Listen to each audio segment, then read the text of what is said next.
Prezados amigos e amigas, uma boa tarde para todos nós.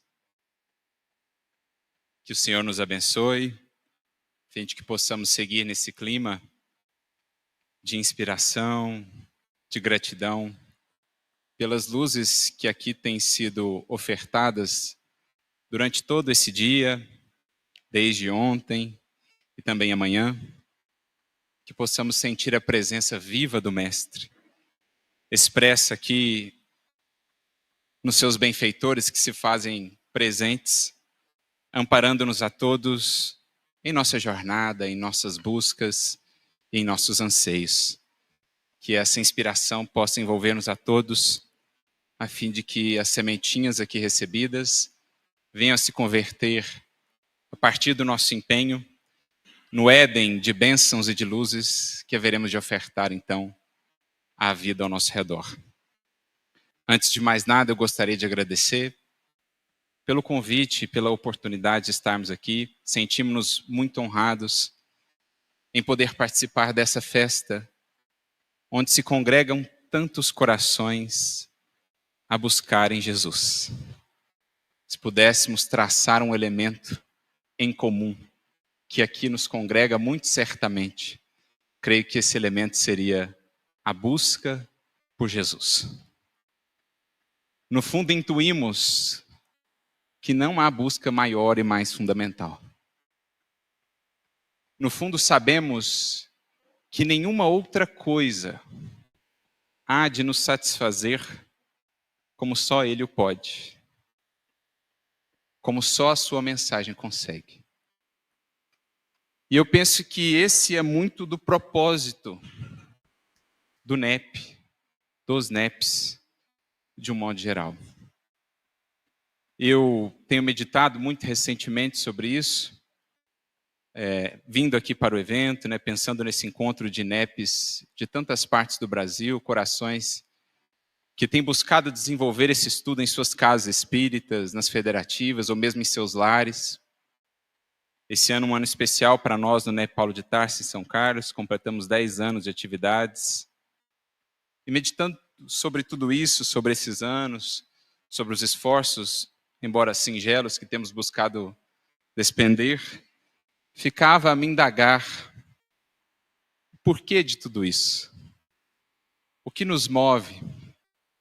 Ou mais do que isso, qual tem sido o fruto principal desse labor? E é em torno disso que nós vamos tentar conduzir a nossa fala nessa tarde, compartilhando parcialmente algo da nossa experiência pessoal com o Evangelho, porque isso está fundamentalmente associado à proposta que nós abraçamos com o NEP Paulo de Tarso. Creio aquilo que congrega a todos aqui, entendemos o que esse movimento, o que essa busca tem nos proporcionado, ou pode nos proporcionar, e que intuitivamente nós sentimos. Então, dentro do tema que nos foi proposto, apacenta as minhas ovelhas, essa é uma frase, especialmente esse é um verbo, que admiramos muito no Evangelho, pela magnitude do que ele expressa. Há tanto ali, em termos de orientação e de atuação, nesse simples verbo apacentar. E no que está por trás dele. Aquele que apacenta, de alguma maneira, se torna um pastor. Alguém que conduz. Alguém que aprende a conduzir, levando ao grande pastor, que nos cabe buscar. E em pensando no apacenta as minhas ovelhas, que foi a orientação que Jesus deu a Simão Pedro, esse grande vulto do cristianismo, que aprendemos a admirar ainda mais depois que Emmanuel nos mostra melhor a sua transformação, a partir do livro Paulo e Estevão, nós vamos compreendendo como ele próprio compreendeu esse ministério ao longo da vida. E vamos entendendo a importância desse apacentar, que naturalmente será um apacentar que começará por nós mesmos. Porque olhando os quadros da atualidade, em verdade de todos os tempos, mas especialmente da atualidade do mundo, em que somos premidos em toda parte, em todo tempo, por tantos e tantos convites, por tantas e tantas distrações. São tantas as vozes no mundo, ruídos internos, ruídos externos, a criarem imensas dificuldades para que saibamos ouvir a voz que mais nos interessa. Então, a sensação que nós temos na modernidade é que muitas vezes somos essas ovelhas não apacentadas. A sensação é que muitas vezes internamente somos um conjunto de ovelhas não apacentadas. Porque entrechocam-se dentro de nós muitos anseios, muitas buscas, muitas das vezes contraditórios entre si, cada ovelha querendo ir para um lugar, seguir um caminho, buscar um determinado tipo de pasto. Sentimos, portanto, como essas ovelhas não apacentadas por dentro. E ao olharmos para os cenários exteriores, temos também essa sensação acerca das criaturas como um todo. Ovelhas que, pela ausência desse contato com aquilo que as possa orientar, aquilo que lhes possa dar uma coesão, elas estão sem norte, sem rumo, não sabendo se buscam isso ou aquilo, esse tipo de prazer ou aquele outro. De modo que nós vamos vendo a importância em nós e no mundo daquilo que dê norte à criatura, daquilo que dê ordem, harmonia internamente ao ser, no seu cosmo interno, para que isso se reflita no todo da coletividade humana. Seres, ovelhas, que sabem melhor para onde vão, qual pasto buscar, onde está a fonte segura da água que as possa dessedentar. Que tenham essa sensação de que estão protegidas, de que são conduzidas, de que não estão ao relento.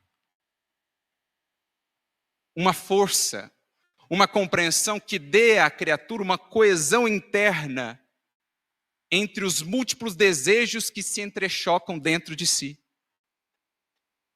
E essas criaturas, então, com uma coesão interna, com uma condução interna, porque essencialmente esse é o trabalho do pastor, conduzir.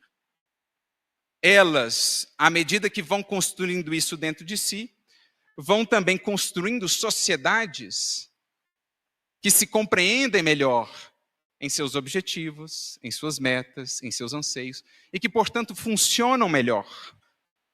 Quando cada um sabe a que veio, para onde vai, de onde vem, o que é a vida, naturalmente uma sociedade assim há de conduzir-se melhor.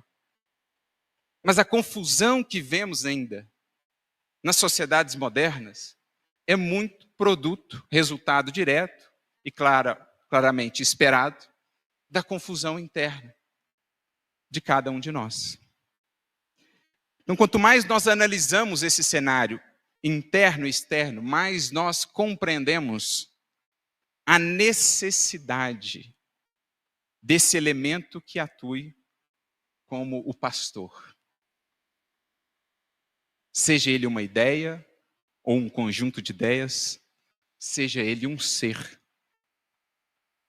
Esse elemento que nos possa dar coesão interna, lucidez quanto à vida, clareza de propósitos.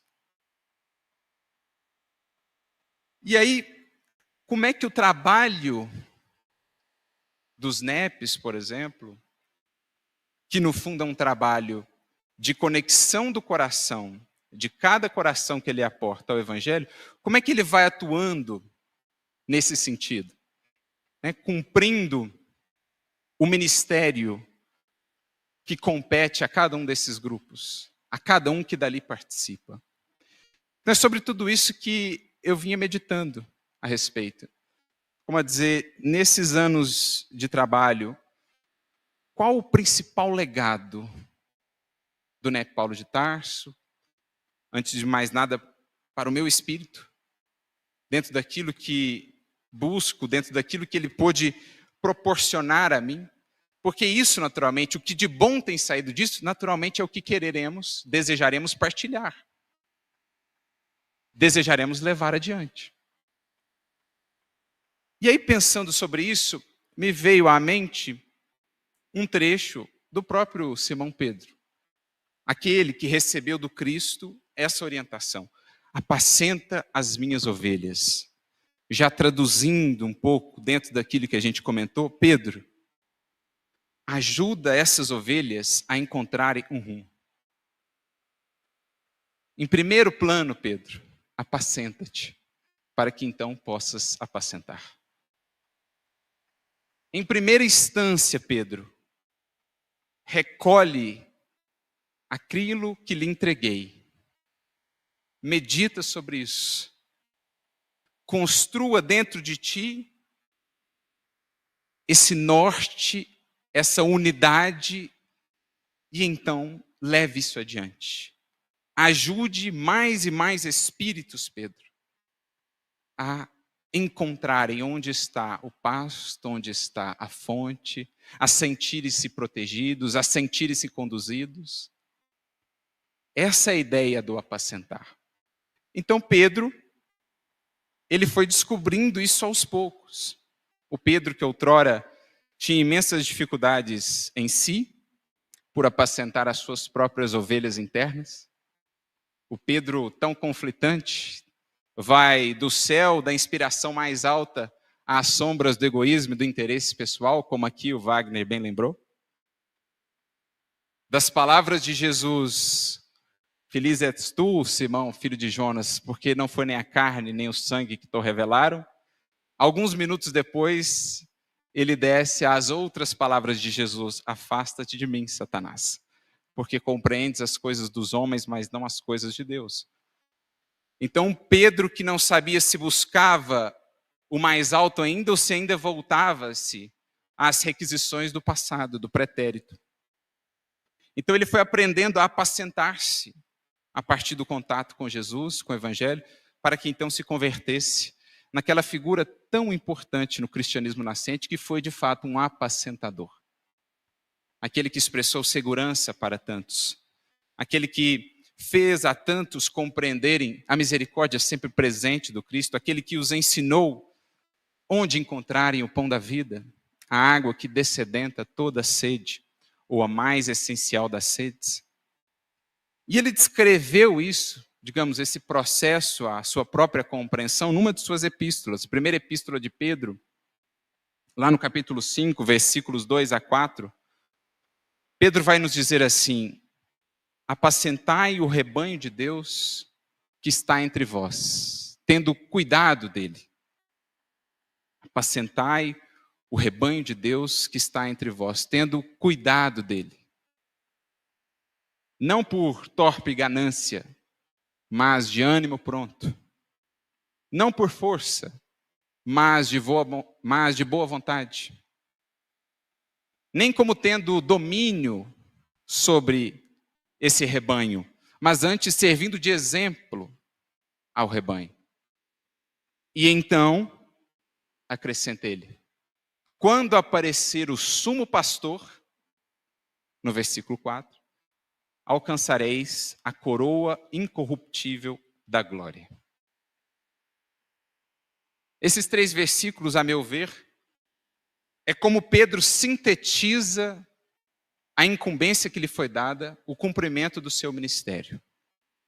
Do Cristo ele ouviu: apacentai as minhas ovelhas.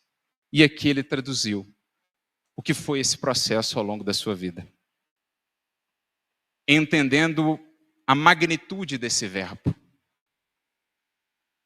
Entendendo que primeiro era preciso converter aquele Pedro tão dividido, interesses que o projetavam ao céu, amarras que ainda o vinculavam tanto à terra, o chamado sublime do amor e da caridade, ainda marcado pela presença das sombras do egoísmo e do orgulho, Antes de mais nada, era preciso dar unidade interna àquele Pedro.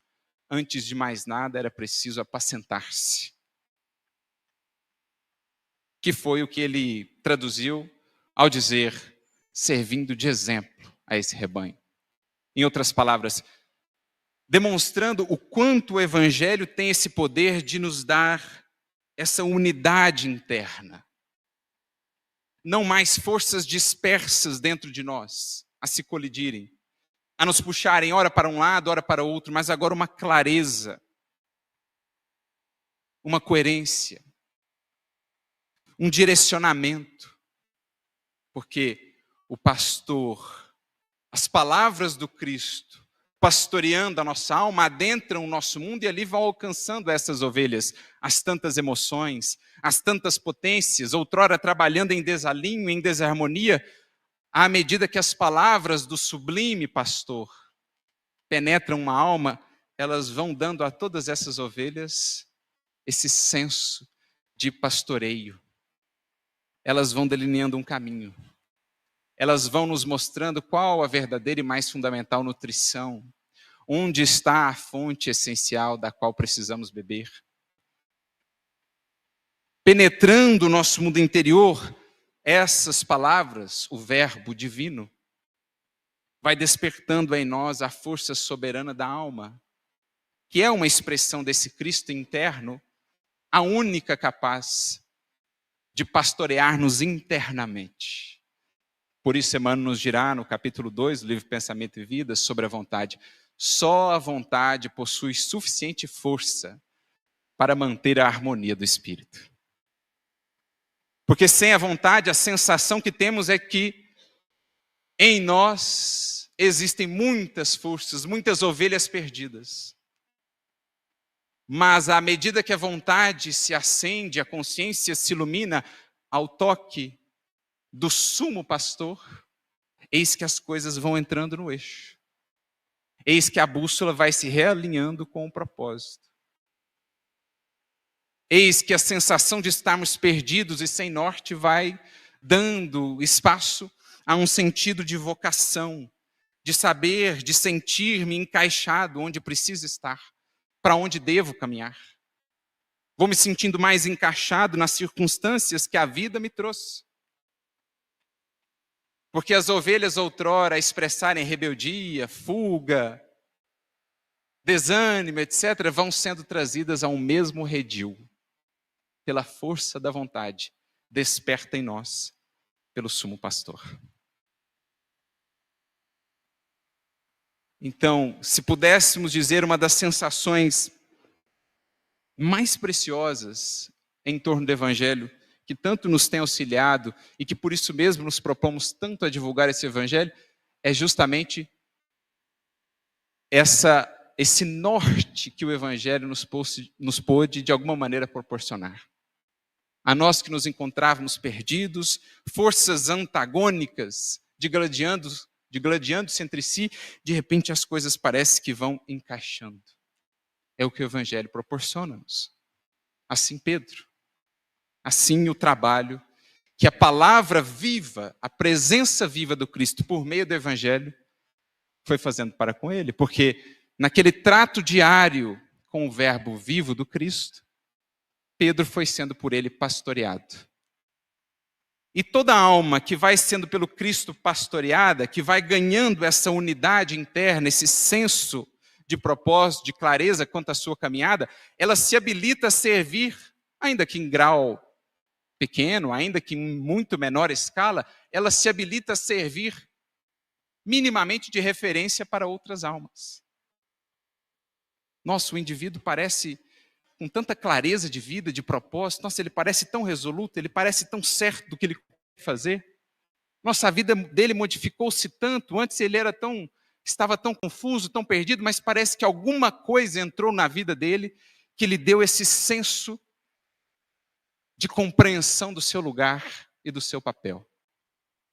Então, o coração, o ser pastoreado pelo Cristo, ele é levado pela vida a algum grau de pastor, a algum nível de pastoreio. E aí é óbvio, e é isso que Pedro fundamentalmente quer nos transmitir, é óbvio que ele vai entender que ele não é o pastor, que ele tem de apontar para o verdadeiro pastor. Assim entendemos o que Pedro falou. E quando aparecer o sumo pastor, alcançareis a coroa incorruptível da glória. Vamos tentar traduzir e entender o que Pedro está dizendo. Olha, sabe-se lá quantos anos ele já tinha de tarefa quando escreveu essa carta. Quantas almas já haviam passado pela casa do caminho, pelas suas mãos, pelo seu coração. O próprio Saulo, quando chegou à casa do caminho, depois da conversão, era uma ovelha ainda buscando, de alguma maneira, um pastoreio.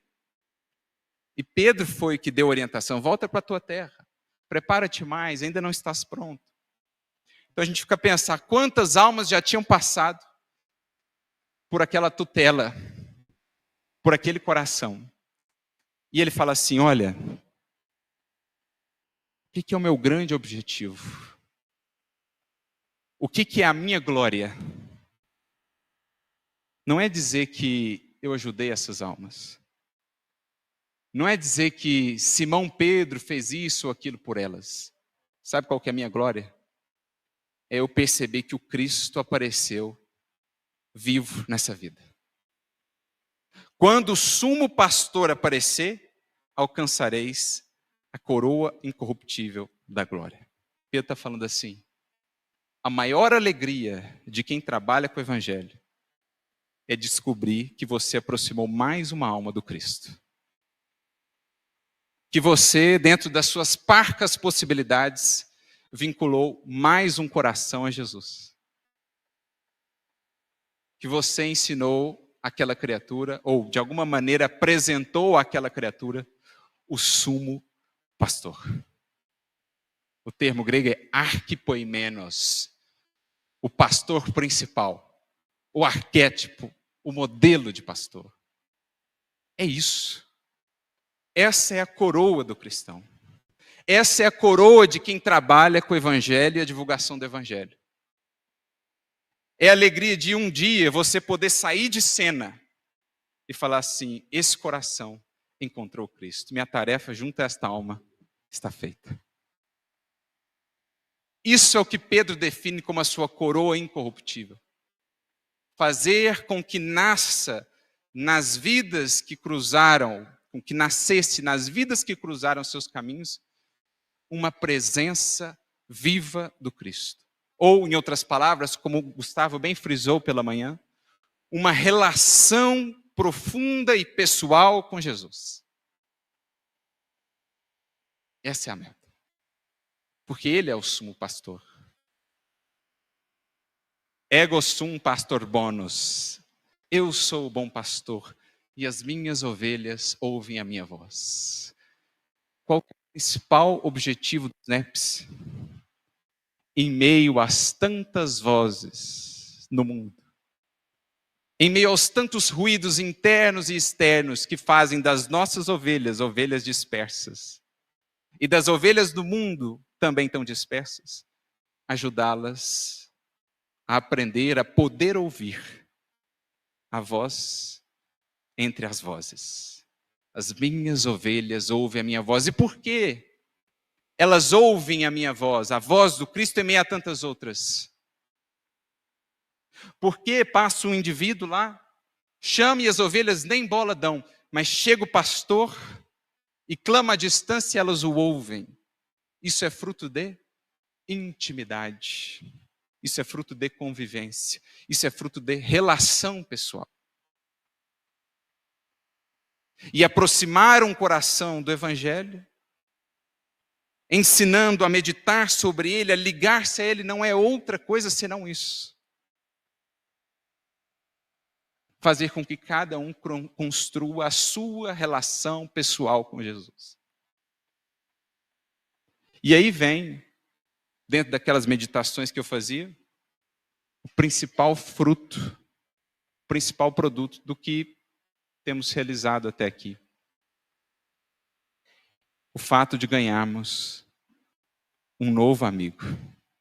o mais leal, o mais presente, o mais compreensivo de todos os amigos. Em outras palavras, o estudo do Evangelho ensina-nos a descobrir o Cristo vivo. Recentemente divulgávamos, a série The Chosen, tem feito um trabalho muito interessante e tal. Muitas pessoas, no entanto, falavam ali, eu descobri um novo Jesus, um Jesus mais vivo, assim, mais presente. Mas aí que está.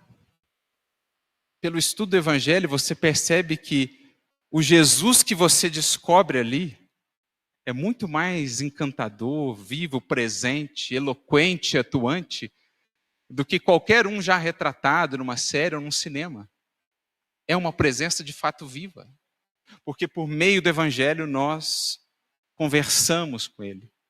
Dialogamos dia a dia com Ele, como certa feita Ele disse a Pedro, Pedro, quando quiseres falar comigo, lembra-te que o Evangelho tem a minha palavra. Então, à medida que você vai construindo essa relação de intimidade com o mestre dos mestres, entendendo que outros trouxeram contributos, orientações, mas estamos diante do mestre dos mestres, você começa a ouvir a cada dia mais, no seio das circunstâncias as mais adversas, aquela voz que cala fundo. Então, se pudesse traduzir em uma palavra, o principal fruto do NEP, pelo menos ao meu coração, é essa presença cada vez mais viva de Jesus. Esse amigo que a gente ganha, o mais leal de todos, o mais compreensivo. Aquele que, quando o horizonte se faz assim tão turvo, quando o cansaço nos toma, o desalento ameaça-nos a paz interior, quando surgem as dificuldades de toda sorte, é aquela voz que ecoa lá dentro, porque a convivência tem se dado, tem se mantido. Então, assim Pedro entendeu e realizou o seu ministério, e penso que esse é, em boa parte, o ministério dos grupos de estudo do Evangelho. Aquele que, primeiro, ao contato com a palavra do Cristo, vai buscando apacentar-se, reencontrando-se nos caminhos da vida, com mais clareza de propósitos e de ação. Ele, então, passa a ser, de alguma maneira, um elemento convidativo para que outros encontrem esse pastor. Para que outros possam ser apacentados por aquelas mesmas palavras que a nós tanto bem tem feito. E aí começa-se a construir aí aquela relação individual dessa criatura com o bom pastor, no trato diário com essas palavras de vida eterna. Sendo assim, me recordo de uma outra cena que eu acho muito ilustrativa para as nossas atividades, para o nosso empenho, no que diz respeito à divulgação do Evangelho Redivivo. Por meio dos NEPs, dos grupos de estudo em geral, os miudinhos, o Evangelho Redivivo. Recordo-me de uma cena que está narrada no livro Obreiros da Vida Eterna, capítulo de número 3. O capítulo intitula-se O Sublime Visitante. André Luiz vai nos descrever um encontro no mundo espiritual. Estava ele ali, juntamente com outros coordenadores de atividades na crosta terrestre. E Cornélio era um orientador que os acompanhava, e eles haveriam de receber a visita de um orientador de esferas ainda mais elevadas. De esferas realmente sublimadas, embora ainda vinculadas ao planeta terrestre. Então é muito interessante a narrativa do André, porque ele nos descreve uma espécie de materialização no mundo espiritual. Tal era a faixa vibratória desse outro espírito, as esferas em que ele habitava, que ele já não mais possuía a forma como nós a concebemos. Então existia lá uma espécie de tela, tipo um aquário, assim, algo similar. E o benfeitor pede assim para eles, olha, cada um de vocês vai construir uma parte do cenário. Uns vão construir o gramado, outros uma árvore, outros o céu. ali um rio, né, um lago que tinha ali, e eles vão construindo e tal. E aí, feito o cenário, em determinado momento, André percebe que uma espécie de sol se forma naquele céu limpo do cenário. O sol vai se aproximando e eles vão notando que tinha ali uma forma humana. Tratava-se de um espírito. E então chega o benfeitor Asclépios. Asclépios, cujo olhar, diz André Luiz, só por si já magnetizava. Tal a vibração, a irradiação que daquele espírito e daquele coração eram projetadas. Ele chega, faz um gesto de bênção com a destra, e aí jorros de luz saem de sua destra em direção aos presentes, e na outra mão ele trazia uma espécie, um conjunto de pergaminhos luminosos. Feitas as devidas apresentações, uma alocução inicial de Asclépios, abre-se então para as perguntas. Cada um daqueles coordenadores de tarefas teria um tempo, a possibilidade de fazer uma indagação a Asclépios. Então, começa a primeira pessoa, o primeiro espírito, faz ali, ou descreve longamente os problemas, os desafios, né? E o Asclépios, serenamente, sem se perturbar, ouve pacientemente todo o relato. E a pessoa então pergunta, o que fazer? O Asclépios, tranquilamente, retira uma daquelas folhas do pergaminho e lê um versículo do Evangelho de Jesus. E é isso. E aí fica aquele clima, né? Mas como assim? Essa é a resposta? É só isso? O André Luiz chegaria a dizer que, acostumados que estamos às longas conversações, na imensa maioria das vezes nada edificantes, aquelas respostas tão diretas e claras soavam estranhas. Então gerou um climão ali, né? Compreendendo isso, o benfeitor então dá uma colher de chá e, brevemente, algumas poucas palavras, ele explica o versículo dentro do contexto da demanda, da indagação.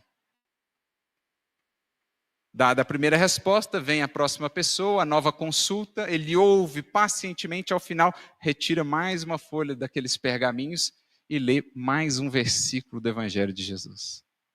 E assim vai, até o fim. E aí, em determinado momento, então, já findando-se aquela atividade ou aquele encontro, o Asclépios traz-nos uma orientação que, penso, tem tudo a ver com isso que Pedro compreendeu e com isso que julgamos ser o principal objetivo de um grupo de estudos do Evangelho. Ele diz assim, à medida que nos integramos nas responsabilidades que nos são próprias, compreendemos que a sugestão direta para as dificuldades e realizações do caminho deve ser procurada com o supremo orientador da terra. Cada espírito, herdeiro e filho do Pai Altíssimo, é um mundo por si, com as suas leis e características próprias. Só o Mestre tem bastante poder para traçar diretrizes individuais aos discípulos. Há tanto nessa resposta, porque eu acho que ela capta justamente a essência do que deverá ser o nosso contato com o Evangelho, mediado por um NEP. Mediado, iniciado, ativado por uma palestra que nos fez ver e sentir esse Evangelho. Ou, mais do que isso, esse sumo pastor. Porque mestres, orientações, as teremos tantas na vida, no mundo. Algumas respeitáveis, sem dúvidas. Muitas respeitáveis. Outras tantas, não. Mas há um mestre dos mestres. E, em verdade, o que Asclépios queria nos dizer, com aquela sua postura que foi incompreendida por aqueles trabalhadores em nosso lar que tiveram dificuldade de compreender aquilo que eles acharam ser uma resposta muito seca, na verdade, não. Asclépios está apenas a nos relembrar aquilo que o Espiritismo nos tem ensinado, bem como aquilo que poderíamos depreender do próprio Evangelho. Numa frase de Jesus, meus amigos, nós temos a sabedoria de bilhões de anos de evolução. Numa frase do Cristo, está condimentada, está sedimentada, sintetizada, a sabedoria de um espírito multimilenar.